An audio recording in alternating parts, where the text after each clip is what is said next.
Hello and welcome to episode 43 of The Magnetic Life. I'm here today with my friend and colleague, Dr. Kelsey Duncan. She is founder of the Fertility Confidence Method and has a special interest in her practice in fertility. Also, she's mama to Nyla and Cole, and just a beautiful person who I had the privilege of being in naturopathic college with. Welcome, Kelsey. Thank you. That was so lovely and sweet of you. I think I shared this when I was on your podcast, but honestly, my top memory of you before I got to know you was when we would take exams and you were at the very front and I was at the very back. And you would whip through it like Superwoman with all this confidence. And then you would just get up and jet up the stairs. And I was like, Kelsey Duncan, the confidence is the Do you want to know my secret? Because it wasn't confidence. Okay. I promise you that. Okay. Okay. My secret is I read really fast. Yeah. It's disgusting. I bought myself a Kobo last week because I've just been devouring books. And now I have all these books and I'm like, what the heck am I going to do with these? So I was like, fine, I'll give in to this little electric thing to read on that I don't love, but it will hopefully save me from all of these books. Yeah. And I got it Friday. So it's been 7 days. I've read 5 books in that time frame. That's How fast I read. amazing. So that's one thing that made me go quickly. Yeah. And the other one is I just learned very early on in my educational career to not dwell on things. If I didn't know the answer right away, I didn't know the answer. If my intuition or my brain couldn't put something on paper, I was like, okay, cool, whatever. I just let it go. So I was leaving exams with unanswered questions or questions I guessed because I wasn't just going to sit there and torture myself. That's how I got through it. No, I'm also a very fast reader. It trips Blake out when we have book clubs. He'll be on page 7 and I'm done. Yeah. And he finds it so freaky. But then I did this thing in college where I would go through them and then I would go back and check every single question. But here's the thing. I maybe changed one answer, which wouldn't have even changed my mark. So I don't know why I wasted all that energy. My goodness. But no. Anyways, you are such a fascinating guest. You really are a leader in the fertility field. So why don't we open up with you telling us a bit about your story? What did doctors tell you about your fertility that actually wasn't true? Yeah. So my journey to get me to where I started today started with acne. And that's how I found naturopathic medicine. And it opened up this whole world for me after many, many, many years of struggling with my skin and getting, a lot of what I understand now is bad advice from my medical team to help my skin. And so when I think it was first year at CCNM, I was still on that journey and still in my head of birth control has to save me because that's what I had heard for so many years. And so I had done all of the birth controls. I had done all of the pills and the patches and the rings and all the things. And I never, it's so funny, thinking back to my story being why couldn't I treat that like an exam where I was like, this isn't working for me. Okay, cool. And move on. I was so just stuck in this vortex of everyone says this is going to solve my problems that were the bane of my existence as a teenager. So I was like, okay, cool. The IUD was just becoming popular.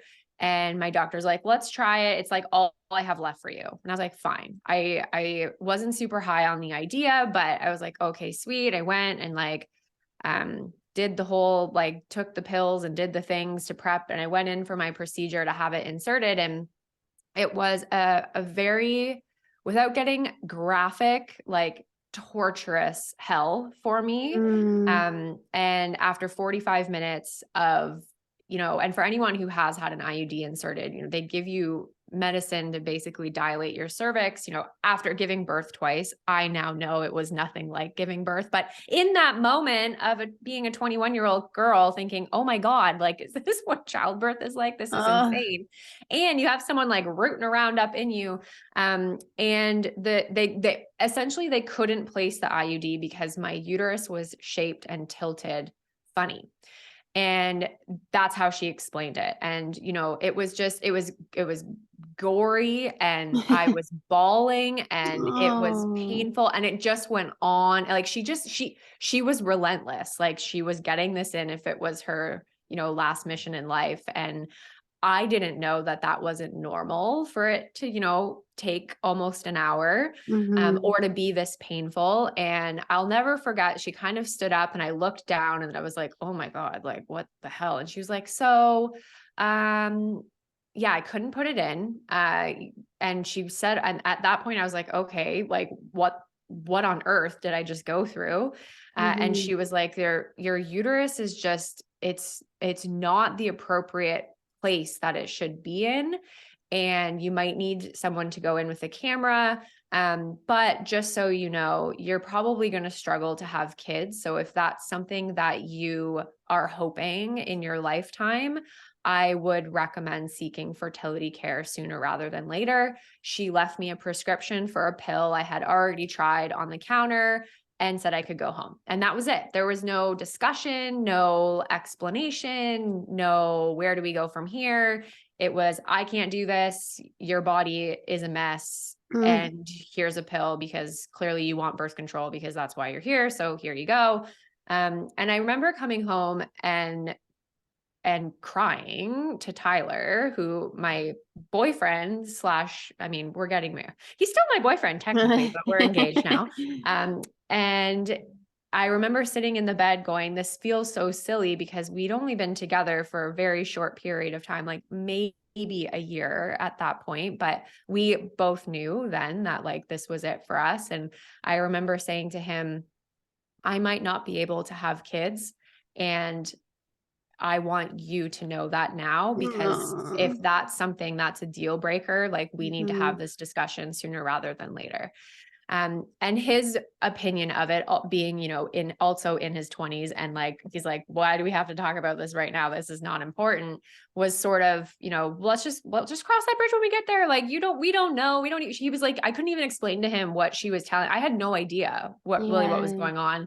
And so that experience, after I kind of continued through college, through med school, and continued through my own journey with saying, like, at that point I said, no more birth control. Like, I'm done Mhm. with this. Something's obviously going on with my body and my hormones, and it's time for me to really actually figure that out. And so that's what spearheaded my journey into really learning more about hormones and the female reproductive system and the body, and my experience through that in my fertility journey. But also through the years, I also kind of got like batted around with my acne journey, really led me to Mm. say, like, there is a huge hole here in women's healthcare, like Sure. massive hole. And the more I work in the fertility sphere, unfortunately, the sadder it gets, because it hasn't gotten Mhm. better in the 10 years. It's been 12 years since that happened. And Mhm. I actually think it would be the same if someone were to walk in with a similar issue. I don't think that there would actually be much difference,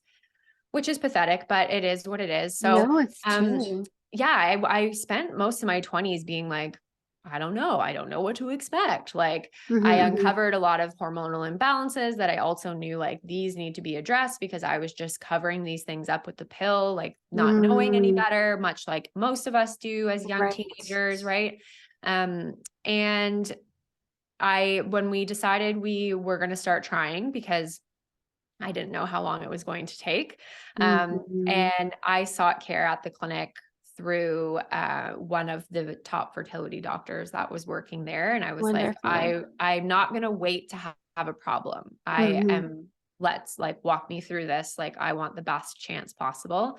And we were very fortunate to get pregnant with Cole and have a journey of a pregnancy, but a good pregnancy. And through my pregnancy and talking to the midwives and talking to the we ended up having to go to McMaster and do specialty testing. And there was these other complications that had nothing to do with anything. But every time I met with a new doctor, I asked them, like, is there something wrong with my uterus? Because that's what I was told, that there was Oh my something wrong gosh. with my uterus. And I was like constantly on edge that there was this bigger issue. And everyone kept telling me, like, there's nothing wrong with you. Like, what are you saying? And I'm like, that's what she told me. Like, lying on that table, half naked and bleeding everywhere, she told me that my body was broken. So that after my I first hate it. pregnancy and being, constantly Mhm. reassured, like, you're okay, Kelsey, like, first off, you're pregnant. So like, let's celebrate that, even if there is something like that we might need to address further, like, we're Mhm, all good mhm. right now. Let's not worry about it.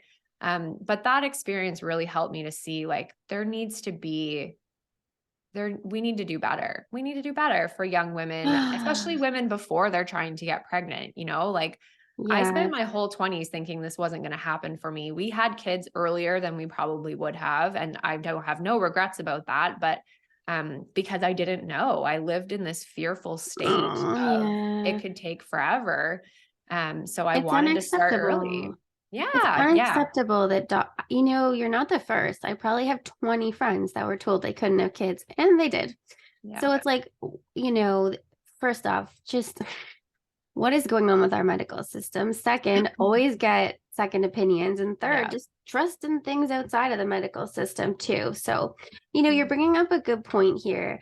Um, a lot of people get started on their fertility journey and they're surprised to find certain things because no one talks about this. We learn parallelograms, but we don't learn about our Yeah. fertility. Oh my God, So what is a I parallelogram? don't even know. I don't care. Yeah. um, so what is something that people are really shocked to find when they get started and they're like, Dr. Kelsey, I had no clue. This could have saved me a lot of time. Yeah. If we're talking people like really early on in their journey when they come and chat with us, it honestly comes down to them being shocked that they don't ovulate on cycle day 14 and that Hmm. their luteal phase can change, and that just because they have a regular cycle doesn't mean they're quote unquote fertile. I think for a lot of women, and myself included, Hmm. early in my 20s, my mind was blown because I get DMs and emails all the time of people literally saying to me, I have a regular bleed. Why? Like, I have a regular period. Why am I not getting pregnant? And my heart shatters because I'm like, there's so much more to it than that. Yeah, Than just because you get a period, that doesn't right. automatically mean everything's hunky dory.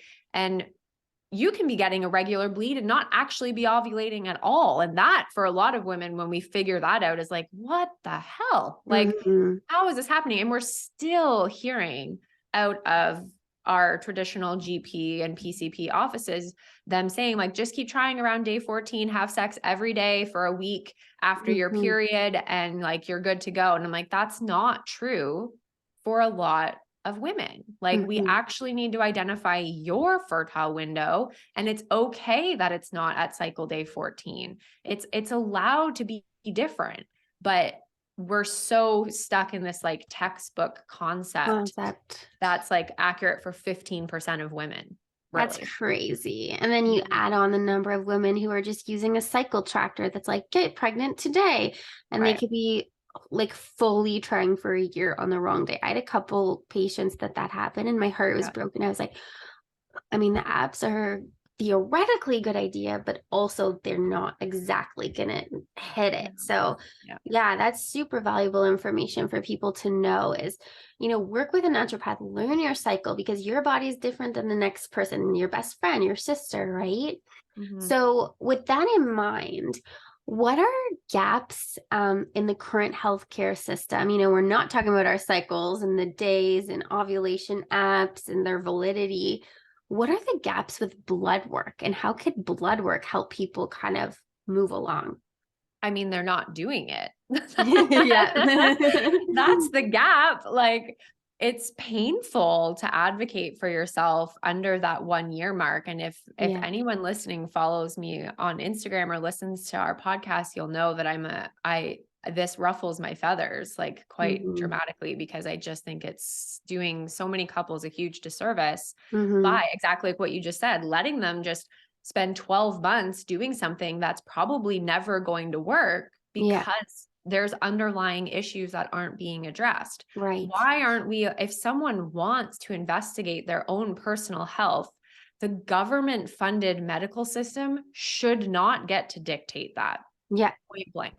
That is completely unacceptable. The good news is, at least speaking here in Ontario, there's Mm-hmm. other options as naturopathic doctors. We can order blood work. Are you going to pay Mm-hmm. for it? Yes. Unfortunately, you are, but Mm-hmm. it's definitely worth the $250, perhaps, So probably worth it. lower than you waiting 8 months and not knowing what the heck's going on with your body. So I Yeah. think there's two gaps. One is that they're just not doing it, which Yeah. is the biggest problem. Yeah. But then the second piece being is GPs aren't trained in female reproductive health and hormones beyond like a tiny bit of knowledge and understanding and, Sure. the basics, right? So Mm-hmm. if a GP is like, sure, yeah, I'll do some blood work, and then my client brings it to me, or they come and join to work with us and they're like, my doctor just ran labs, here's what I've had done. And it's usually just, a very bare bones look at their health on the Mm-hmm. wrong cycle day.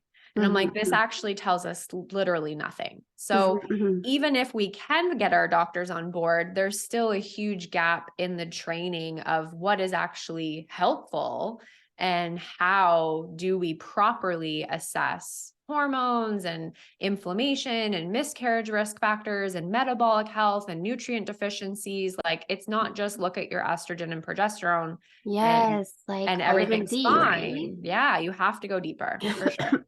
So vitamin D, I don't know about you, but it was low in a lot of my patients, Hmm. and mine honestly always runs low, and that is very predictive of outcomes, is it not? The vitamin D? Yeah. Yeah. There's some Yeah. really cool new research out now showing that low vitamin D increases miscarriage risk factors. And Mhm. actually, every 2 or 5 point increase of vitamin D lowers that risk. So So cool. treating and optimizing your vitamin D is in a direct correlation to actually reducing your miscarriage risk factors. And yet Brilliant. it's still not a Being standard tested. test in Yeah. fertility clinics. It's Like, it crazy. just boggles my mind. I literally just recorded an episode that talked about this yesterday. It'll come out next week, but It's as one of the big insane. ones. Yeah, that I'm It's like, so why aren't we looking insane. at this? This makes no sense. And okay, not even just fertility. Mhm. Every Oh, human yeah. should have their vitamin D checked once or twice a year. We're seeing Mental crazy things health, with mental health, autoimmune. inflammation, autoimmunity, cancer, like, So agree. and here in Southern Ontario, like, I mean, we didn't see the sun all winter, basically, right? And then if you do go, everyone's like, oh, it's summer, I can stop taking my D, or it doesn't matter anymore. But if you put a hat and sunscreen on, which you should, you're not actually getting a whole heck of a lot Right. from the sun. Like, we need to see where your levels are and we need to optimize your dosing. And when it comes to fertility, it actually plays a really large role in many avenues, and implantation and egg health and all the things. And like even myself having been through like a twisty fertility journey with before COA, I if someone said to me, "Would you like to save a year of, and this isn't always the case, but for many it is the case, Yeah. get the blood work and then you'll have information and potentially save yourself time." I'd be like, "Uh-huh," but nobody talks to you like that in like a regular clinic, in my opinion.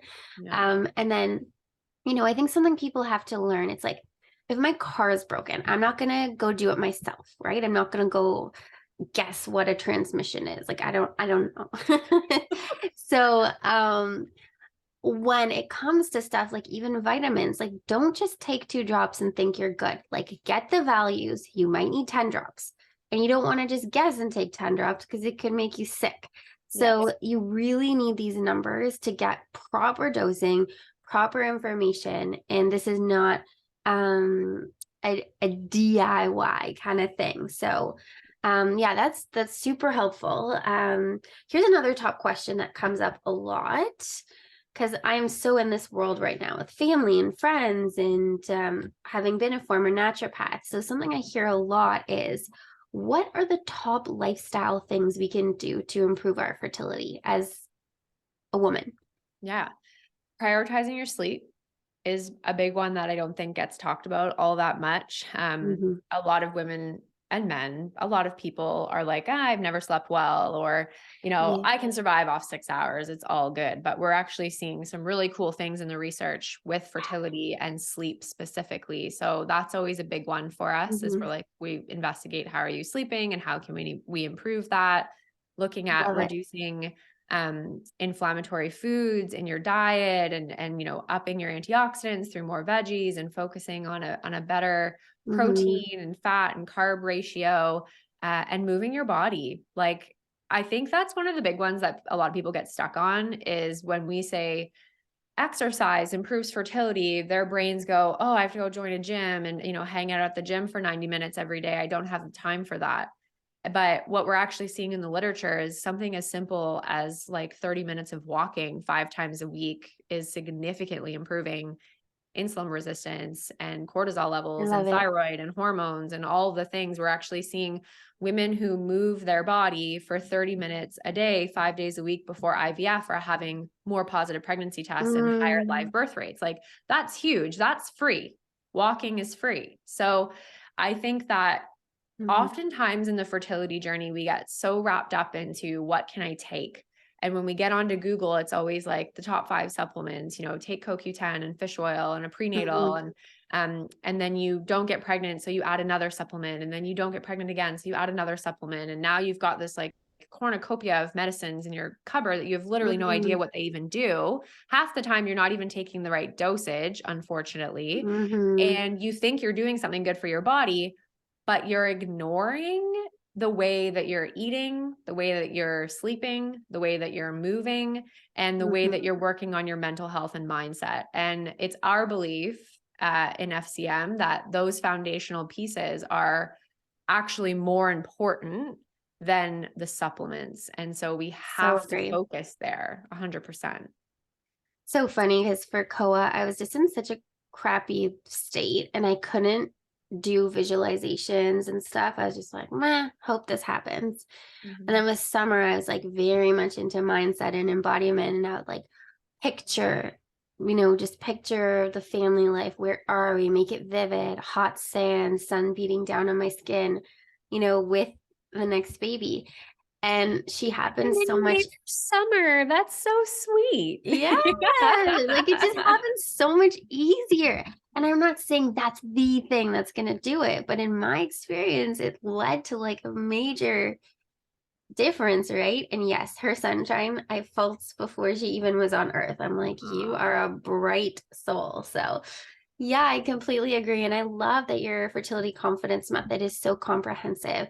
I even remember we launched our programs at the same time a long time ago, and I was looking over your program. We're like helping each other like edit or something. So, okay, let's see if I remember the top fertility foods. Was it like berries, olive oil, salmon, greens, sweet potato? Was that kind of the vibe of good Yeah, fertility like foods? when we're talking fertility diet, there's no like one size fits all Okay. approach. But when we want to come at it from a research based perspective, we have to talk about the Mediterranean diet because that Yeah. really is like one of the best outcomed research diets. Hmm. Yet we seem to hear a lot about going keto, Hmm. um, or cutting this, that, or the other thing in the fertility world. But the reality is we actually don't have any research to support those things. But we do have Okay. research to support the Mediterranean diet. And then what we do is we kind of tweak that concept for women depending on their levels of inflammation, their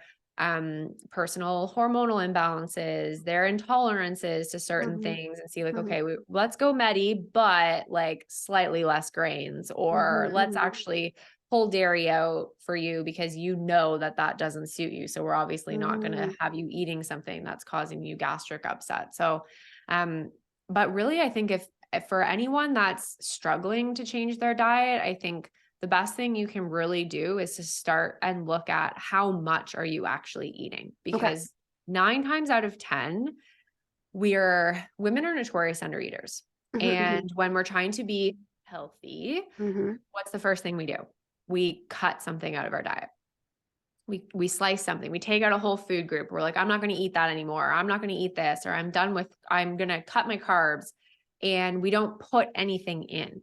Good point. So Good we're point. already likely living in a calorie deficit that's not serving our adrenals or hormones. And then when we say, I'm now not going to eat this anymore, and that's Mhm. actually something you eat frequently, we're not just removing sugar, which we want, but Mhm. you're also removing calories, which we Yeah, desperately we need. need. Mhm, So mhm. oftentimes we're actually teaching women how to add things into their diet, how to add more healthy fats, because we, as a generation grew up with this mindset that fat was bad and everything Yeah, should be low fat and we shouldn't be eating fat. But crazy. hormones are made from cholesterol, which we Mhm. get from eating healthy fats. If you're not eating fat in your diet and you have low progesterone or spotting, or you have a Mhm. long irregular cycle and your hormones are kind of on the low side, you might not need Vitex or supplements or letrozole or Mhm. any of those things. You might quite literally just need to eat more fat. And I'm not I saying it's love that that. simple for everybody, but that's a big trend we see with I women love who've been that. at this for a while, and they come in and they're like, I need support. And they walk us through what they've been doing. And they're on very restrictive diets. They've been yo-yo Oh, dieting for man. however long they've been on their fertility experience for. And Mhm. we end up having to do a lot of like metabolism repair for them Mhm, in mhm. order to balance their hormones. And if we just pile drive the supplements and continue to eat inappropriately for our bodies, Yeah. they're never going to be able to do their job. I completely agree. And whatever happened to intuitive eating? Like, where we cultured out of it, it's like, okay, you're craving that nut butter or that olive oil all over your bread. Like, have it. Yeah. If it's a whole food and your body is literally salivating, you likely need the fat. Yeah. And so Yeah. when we follow these strict protocols, it's just, and even I'm guilty of it. Like, I put on a lot of weight with my second pregnancy. I was like, I'm going to be the punisher and, eat like this. And then my body was like so hungry and salivating. I'm like, whoa, whoa, whoa, whoa. Why am I living in this like really unreasonable world of losing weight because society says I should? I'm like, nope, I'm going to eat to be well. And I literally had to like mindset down myself and be like, okay, that's where I want to be. And we have to catch ourselves when we get in these shitty mindsets. It's not about being like 118 pounds. It's about being healthy, take the pressure off. Be healthy, a fertile woman. Like, let's change the narrative here. So thanks, Kelsey. Mhm. That's so helpful for people to like really embody that thought and that knowledge. So I think as a closing thought, this is a big one. What would be your piece of advice for women who are stuck in a very painful cycle of pressure and expectations along this journey? Well, I think so often we got really sucked into how can I support the physical body? And we're not supporting our mental, emotional, spiritual health the way that we should. Mm-hmm. And something that we've really worked on with our clients, and we're continuing to always find different ways, is supporting them through their mindset journey. And a lot Mm-hmm. of times we have to sit down with clients and be like, you're doing the things, you're Mm-hmm. eating Mm-hmm. well, you're moving your body, you're taking all the supplements that we would ever want you to take. Mm-hmm. Now, the hard part is the Mm-hmm. belief that this is going to happen, and Mm-hmm. learning how to be comfortable holding the duality of this fucking sucks Mm-hmm. and it's okay. Like those feelings are Mm-hmm. valid. Right. And though you're still allowed to be hopeful, Yeah. and you're still allowed to experience joy, Mm-hmm. and you're still allowed to live your life. And Mm-hmm. this is really where our work is evolving Mm-hmm. is, yeah, we've got the physical body part down pat. I'm really good at it, if I, humble brag on myself. No, yeah. But we need to talk more about having allowing the hope and the belief, because you talking about Mm-hmm. visualization before Summer was born, that's really hard for women Mm-hmm. who are like deep in and so I applaud you for Mm-hmm. allowing your heart to go there, because I find Mm-hmm. every month that goes by, your heart gets more guarded and more guarded and Mm-hmm. more guarded. And that then leads to you pushing away your partner and pushing away your friends and Yeah. pushing away your family and pushing away your work and your hobbies, because it's just easier to do nothing that's going to potentially impact that armor than to try to break the armor itself. So Mm-hmm. I think finding that comfort level and really leaning into the mindset work of things when you're struggling, regardless if you're in the third month of trying or the third Mm-hmm. year, it doesn't matter. I think that's where the magic happens right now, honestly. Yeah. Well, I agree because I spend my whole days coaching people on mindset. So I agree and I love your answer. And as someone that's been through the fertility ride, I completely agree. There is going to be a bit of a range and it's okay. Like you might find some days you can hold the vision and some days you have heartbreak, right? And just lean in and offer yourself that deep softness. I find sometimes too that the fertility pressure comes even worse when we're really unhappy in other areas of our lives, right? Yes. So looking at the full piece of the pie and being like, where can I derive a little bit more joy, a little bit more peace? Because sometimes, let's say our friendships aren't great, or we're fighting a lot with our partner. It's like, well, when I have the baby, I'll be happy. So Right. sometimes it does also require pulling back, gaining some perspective on everything going on. And that's where, when our bodies are under less stress and anger, we're more of a vessel for the baby anyways. So Yeah. it might even just be worth taking a look, what else could be going on here and what's a gentle way I can lean into that too. So Yeah. yeah, Yeah. as always, you and I could jam for hours, whatever astro planet we both were Yeah. made from. I think it's pretty similar. But yes, in honor of the Magnetic Life podcast, and I feel like it was a funny accent that just came out of me. I don't know why. Like what? Where is that accent from? From your astral um, planet. yeah. So now you do it too.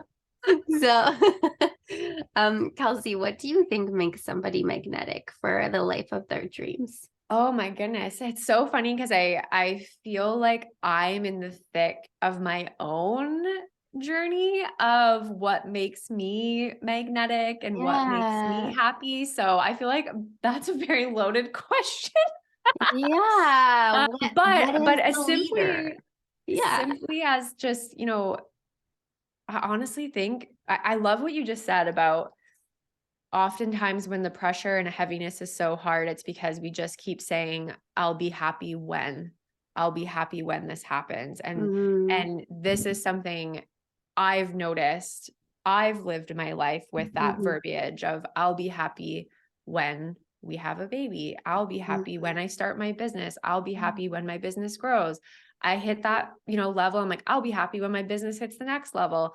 And so for me, it's really been about peeling back those very, very thick layers of armor and saying to myself every morning, what's one thing I can do today just to bring happiness and joy to my life? Mm-hmm. And the more I lean into those principles, I believe the more magnetic I become, but I think the more magnetic everybody becomes because you're just you're emulating Mm-hmm. a different vibrational frequency of Yeah. gratitude and love and happiness without even trying. And yeah, Mm-hmm. I think that if you can just Well wake up said. every day and say, what can I do for myself today? That brings me joy, whether you're on a fertility journey or Yeah. not, that is what's going to change things for you. That's beautiful. Thank you, Kelsey. And as someone who's been your friend for, we'll say, close to a decade, I've watched your evolution. I've watched you, really step into this level of shine. So that is a beautiful reflection. Thank you for being here. If Thank you this for was, having me. yeah. People check out Fertility Confidence Method if you're feeling like you could really use structural support for moving along the fertility journey. And if you are looking for mindset along the way, I'm also here. It is my pleasure to guide women in this chapter of their lives. So, just creating the whole goal of this podcast is to create a beautiful network of holistic healers. So, we'll keep taking you all to those places. And Kelsey, can't wait to see those wedding photos online. You're going to be one serious babe. I'm so excited. That's going to be good. You will be the first to see. Don't worry. All Thank right. Happy long weekend. Bye. Bye.